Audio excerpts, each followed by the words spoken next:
एका निसर्गरम्य गावात रोशनी नावाची एक गोड मुलगी राहायची.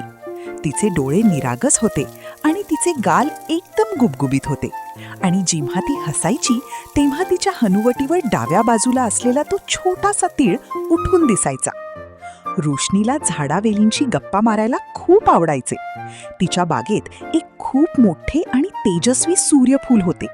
ते सूर्यफूल फक्त सूर्याकडेच नाही तर रोशनी बागेत आली की तिच्याकडेही वळायचे. जणू काही त्या दोघांमध्ये एक अतूट नाते होते.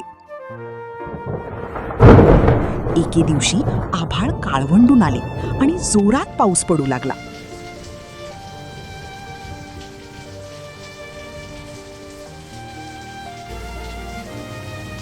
अनेक दिवस सूर्य दर्शनच देईना.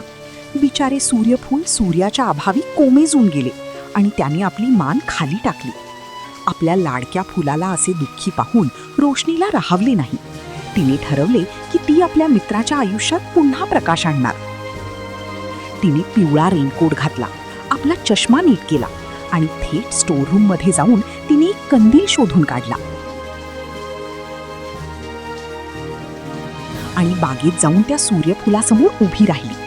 तिने आपल्या गुबगुबीत गालांवर एक मोठी आणि गोड हास्य उमलले.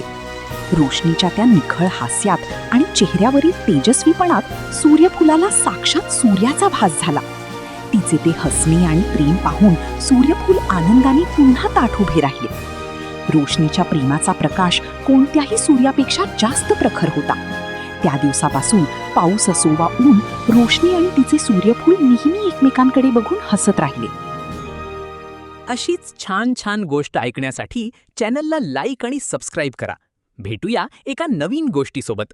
राम राम मंडळी.